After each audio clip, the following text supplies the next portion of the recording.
Geordie Journos here, latest edition of the YouTube thing that we've been doing this season. We're a bit dark, like we're behind the bin sheds here at the Amex, but we're kicked out the press room. We still thought we'd bring you some kind of analysis. It may be short and sweet, it may be painful to listen to, but I've got a few key points that I'd like to make about watching Newcastle United there. It was a painful watch, and I'll try and be brief and run over them before we come to you, Jordan. I've got big problems with that Newcastle United midfield today. I think there's a lack of balance. It misses a Sean Longstaff, it misses the work rate and the legs.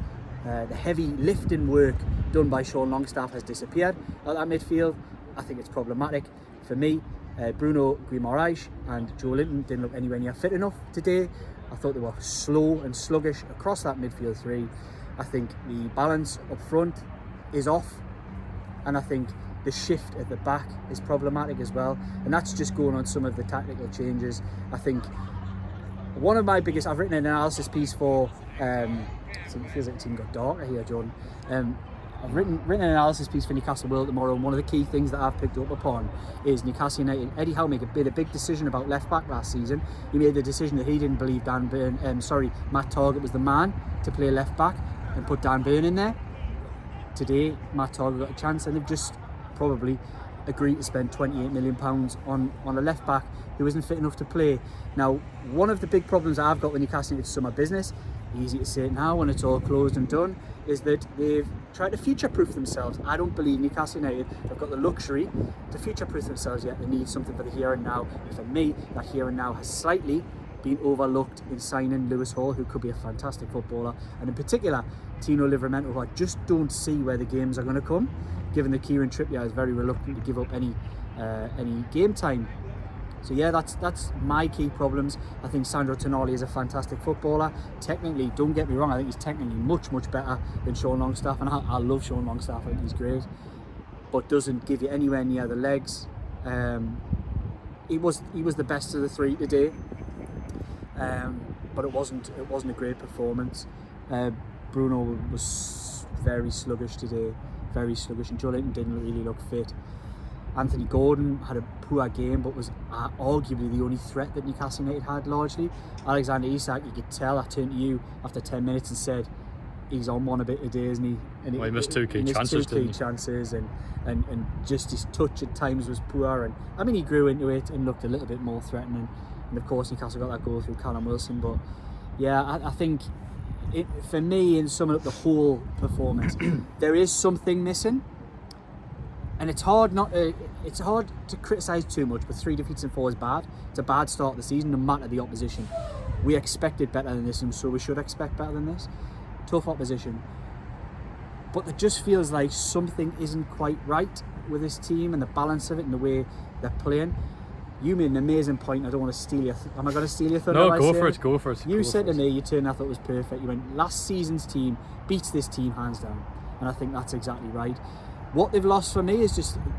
Eddie Howe built a team last season on intensity. Intensity is what made this team great. There was zero intensity today.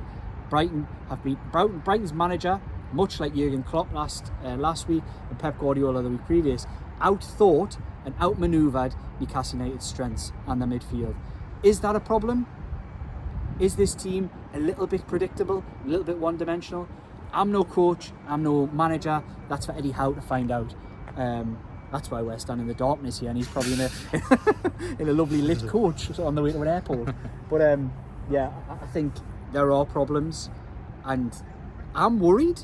I'm not amazingly worried. I actually think this team will be fine, and we will do well, and we'll beat most teams. I just think they are lacking in these key games against technical midfields and technical managers who set up with well-drilled plans. Of course, they got the better of Unai Emery, who was a top-class manager on the first day, but have been found criminally lacking today. Criminally lacking for 10 minutes against Liverpool, and didn't really lay a glove, as we said in our Geordie Journos video. If we go back, disappointingly didn't lay a glove on Manchester City. So for me, I'm gonna sound like Mr. Negative, and it isn't all negative, because look, you guys out there will be whetting your appetites and booking your flights and booking your hotels to go to amazing places, Milan, Dortmund. We'll be there, and of course, it's gonna be nice. Who's the last thing? Paris. Paris. It's not my best day. I've been on holiday all week. My mind's not in it. But yeah, so amazing place like that. But realistically, there's going to be attackers from those three amazing football teams. It'll be wet. Their lips will be smacking their lips. Appetites wetted at the viewing what Dan Burn and Fabian Schär and Matt Target did today, because it was poor. And I think they'll all admit that. They'll know they were not at their best. It was a poor return for Dan Burn, the centre half, who I would argue is a centre half playing left back, but probably his best performances for Newcastle have come as a left back and not a centre half. And I think that really showed today, because neither him nor Fabian Schär, who was slightly better than Dan Burn, could get anywhere near arguably a generational talent in Evan Ferguson and a very good player in João Pedro, but really did not deal well with it at all. And I compared the two to you earlier in the press room. Sorry, I'm gone off. No. I was going to keep it going. brief, but I'm not. You're on one. So I compared two players today, and it was stark. We talk about Bruno Mars, and as I've been on, I love Bruno Mars. He looks off it, and he's looked a little bit off it recently. Was better against Liverpool, but then was back to his poor Bruno Mars today. He had a tough game. But I compare him with the performance of Billy Gilmour, and you wouldn't know which one was being linked with Real Madrid and which one was being linked with Barcelona, etc. and PSG, because the young Scot looked like the generation talent that many thought he was when he broke through at Chelsea and when he came down to Chelsea previously from Scotland. Just controlled the game and passed it around and was really top quality, whereas Bruno was sluggish. And that's judging him because I expect so much better. Joe Linton doesn't look right in that midfield position. His best football, again, has often come as a left-sided player in this 4-3-3, interchanging with Joe Willock, who, of course, it doesn't sound great on that one, which I'm sure you'll come on to, Jordan. Joe Linton, for me, gets lost a little bit in these technical games, and he's looked like a lost boy, I think, at times in these last three games. Look, he wasn't 100% fit today. Only declared himself fit on Friday, but it wasn't quite right. I'll let you come in now, John, because I've gone. Yeah, I think you've touched upon every base, and before I touch upon Joe Willock, all I want to say is that this team was unrecognisable today than the one they've seen last season, and that comes back. I hope you can still hear us here, and that goes back to the video we did last week, questioning Newcastle United's transfer business. Now, obviously, that closed on Friday. Have they immediately improved the starting 11? It doesn't feel like it. Sandro Tonali has made an immediate impact, if you like, in terms of starting the first 4 games, but at midfield today, it's not a midfield that's blending very well at the moment. It needs time to gel, but Newcastle, as we've seen at the start of the season, don't have time. Look, there's a long way to go, but we're 4 games into the season. Newcastle have lost 3 games. How many games did they lose last season? 6, 7? Yeah, so it took them a long time to lose their second game as the street sweeper swoops in behind them. It's honestly, we've tried our best to do this video. So I did a lovely location video for you guys out there from Mallorca this week, and now I'm doing it from the bin sheds. The bin sheds at the back of the Amex here with the street sweepers going by cleaning up. We are here. We're not at the back of a high school or something, or a hospital. No, transfer business, talking about it, future-proofing, it's all great, but teams have got the luxury of future-proof. This team needed a right forward, it needed centre-back cover. You could argue it actually wanted an upgrade, potentially, on Fabian Schär for the long term. Needed a proper left-back ready to play in the Premier League, and needed midfield strengthening. I watched West Ham on Friday night, and you see David Moyes really values a proper number 6. Maybe he used to call it a 4, call it 6 nowadays. A proper defensive midfielder. Newcastle United are a bit samey, they don't have that. They don't have a defensive midfielder by trade. And Edson Alvarez was just the type of guy to break it up and build from the back. He was incredible on Friday night, and it just makes you think that they've gone sign a player like that who was coveted and looked at by a lot of clubs, including Newcastle United, and didn't think that was the type of thing that really this midfield could have done with. Because in isolation, Sandro Tonali is a very good signing, but is he exactly what Newcastle needed in that midfield? Probably not. Yeah, I think the number 6 position, we've got the ability of hindsight, which is a beautiful thing. Said, and I agree that Sandro Tonali is a good signing and will excel at this football club, but as the team needed immediate improving, was he the right signing? And it feels like they've almost signed for the future. Joe, they've went and signed. So all we've seen, we've had 4 Premier League games this season.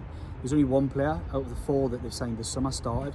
Was that, it's a fair question to ask, was that a correct use of tight funds, which is all that Eddie Howe talked about, FFP, not being able to spend, and they've went and spent reasonably big, and have they really improved the first team? My argument would be, on evidence, not in general, on evidence of 4 games, no, they've lessened actually. They're not quite the same unit that they were last season. There's a lot to work on, and I'm sure, look, Eddie Howe has produced the answers to questions like this in the past, and I've got full faith he will do the same again. But he's got a big job on his hands to try and turn this around, because that was a real difficult watch, that.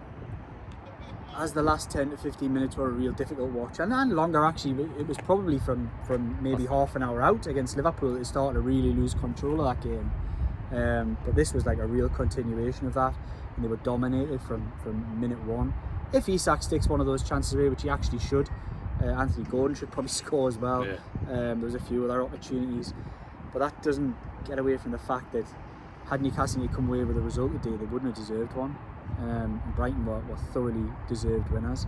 Big international break, a lot to work on. It's just, there's more questions heading in this than answers. In a season that there should be so much happiness and excitement, it feels like we're veering towards a mini crisis, which is quite disappointing in some ways, because everything was set for them. I just feel like they've overlooked certain things in the window, which again is easy to say when it's closed, but they have a plan. They decided they want to go down this route, led largely by Eddie Howe and Dan Ashworth. And if they think that's the plan to take Newcastle United forward, the owners and everybody else has got faith in that. The fans, he's got enough cash in the bank to really everyone to get behind him and see if they can turn this around, because I'm pretty sure he will. But it's fair to give criticism at this point, because 3 defeats out of 4, given the standards set by this team and by Eddie Howe, is not good enough, and I think that's okay to say that. So just to end this video on a really, really high note, as I mentioned about Joe Willock before, out for 6 weeks, fresh Achilles injury, was due to return to training during the international break, but won't return until mid-October. So as we're talking about the midfield, the big blow. Newcastle last year had Bruno in the sort of number 6 role, and they had the big sort of the runners in terms of Sean Longstaff and Joe Willock, and I think that they're 2 big misses, especially Willock now, given he can't play for another 6 weeks or so. So she'll wrap it up now. We've been speaking for good 10 minutes, whatever. I think we took a while to record this before. Yeah, we did. I mean, it hasn't been a great day. It's not been a great day all round really, but the Geordie Journals have topped it off with probably a poor video. You might not like it. Please do though. Please do like it, share it, and subscribe. We really appreciate all the feedback you guys give us, and we promise, much like Eddie Howe's team, we'll be better next time.